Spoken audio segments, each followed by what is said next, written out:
හරි ළමයි. අද ද්‍රාව්‍යතා ගුණිතේ පොඩ්ඩක් මතක් කරගන්න අපි ගානක් හදලා බලමු. අපි මුලින්ම ගානික්මනි කියවගමු. ඔයගොල්ලෝ දෙල් තියෙන 25 සෙල්සියස් T X2Y3 කියලා ජලයේ මද වශයෙන් ද්‍රාව්‍ය ලවණයක් ඉන්නවලු. එයාගේ ද්‍රාව්‍යය දීලා තියෙනවා 3.2 මිලිග්‍රෑම් ඝන ඩෙසිමීටර කියන්නේ ppm වගේනේ ජලීය ද්‍රාවණයකදී. සහ මෞලික ද්‍රාව්‍යතාවය දීලා තියෙනවා 2 ගුණ කිරීම 10^5 මෞල ඝන ඩෙසිමීටරයට කියලා. ඔයගලට අහලා තියෙනවා මෙයාගේ මෞලික ස්කන්ධය කොහොමද KSP යගේ කොහොමද සහ සංතෘප්ත ද්‍රාවණයක තියෙන X3+ සාන්ද්‍රණය සහ Y2- වල සාන්ද්‍රණය කීයද කියලා. හරි අපි ලේසිම කොටස් තුන මුලින් කරමු. මොකද BCD තුන අපිට ලේසියෙන්ම කරන්න පුළුවන්. මොකද KSP ගණනය කිරීමයි සංතෘප්ත ද්‍රාවණයක තියෙන X3+ Y2- ලේසින් ළමයි. අපි කරලා මේවනේ ඉතින් සංතෘප්ත ද්‍රාවණයක් නම් අපිට කෙලින්ම සමතුලිතතාව ලියා ගන්න පුළුවන්. මොකද සංතෘප්ත ද්‍රාවණ හැදෙන්නේ ලවණ තමන්ගේ ද්‍රාව්‍යතාවයෙන් දිය වෙලා. නේ මොකක්ද එහෙනම් විනාඩියක් කරන් මතක් කරන්න.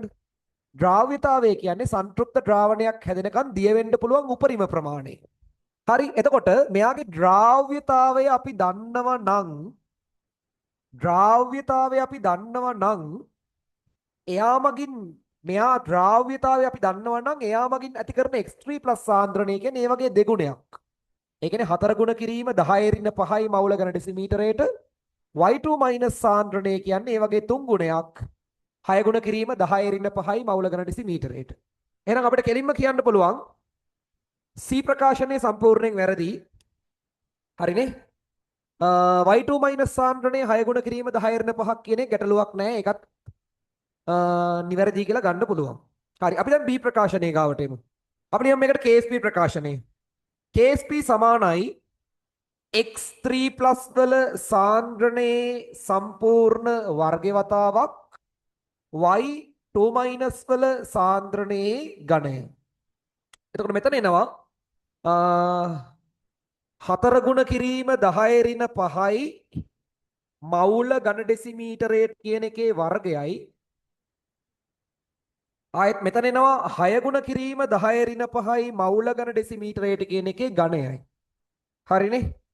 මෙතන ඝණයක් එනවා. එතකොට මෙතන 10^10ක් වෙනවා. මෙතන 10^15ක් වෙනවා. 10^25ක් එනවා. ඒතර ඔයගලන්ට උත්තරේ එන්නේ 16 වතාවක් 216 ගුණ කිරීම 10^25 සුළු කිරීම කරලා බලන්න ළමයි. මෙතන ඔයගලන්ට උත්තරේ එන්නේ 3.456 ගුණ කිරීම 10^22යි. එහෙනම් කොහොමත් ඔයගලන්ට තේරෙන්න ඕනි B ප්‍රකාශනයේ සම්පූර්ණයෙන් වැරදි. නේද? හරි. අපි එහෙනම් පොඩ්ඩක් සිම්පල් එකක් යමු. අපිට දීලා තියෙන්නේ ද්‍රාව්‍යතාවයනේ. තව දීලා තියෙනවා එයාගේ ppm අගය 3.2 කියලා. හරි. අපි මෙහෙම වැඩක් කරමු. මුලින්ම අපි ද්‍රාව්‍යතාවයයි මෙන්න මේ සාන්ද්‍රණය ඇසුරෙන් දීලා තියෙන එකයි ppm අගයයි සම්බන්ධ කරගන්න බලමු. මෙහෙමනේ. අපිට සාමාන්‍යයෙන් ppm අගයක් නැත්නම් මිලිග්‍රෑම් ඝන ඩෙසිමීටර දීලා තියෙනවා නම් අපි කරන්න ඕනි මේක මෞල ඝන ඩෙසිමීටර වලට හරව ගන්න නම් මුලින් මේක ග්‍රෑම් වලට හරව ගන්න ඕනි. ඒ කියන්නේ 1000න් බෙදන්න ඕනි. එතකොට එනවා අපිට ඩෙසිමීටරයක දිය වෙන ග්‍රෑම් ගාන. ඒ ග්‍රෑම් ගාන අදාළ කෙනාගේ මෞලික ස්කන්ධයෙන් බෙදුවොත් එනවා මෞල ඝන ඩෙසිමීටරයට කියන එක. එතකොට මේක කෙලින්ම සමාන වෙන්න ඕන මොකටද? අන්න අර 2 ගුණ කිරීම 10^5 මෞල ඝන ඩෙසිමීටරයට කියන එක. එහෙනම් මෙන්න මේක සුළු කිරීම ඔයගලන්ට කැපිටල් M වලට උත්තරයක් එනවා 160යි ග්‍රෑම් මෞලයට කියලා. මේක සුළු කරලා බලන්න. එහෙනම් ඔයගලන්ට කෙලින්ම කියන්න පුළුවන් සිම්පල් ඒ ප්‍රකාශනෙත් හරි. එහෙනම් A හරි D හරි උත්තරේ වෙන්නේ අංක 4 වෙන්න ඕන. හරිනේ? A හරි D හරි උත්තරේ වෙන්නේ අංක 4. හරි.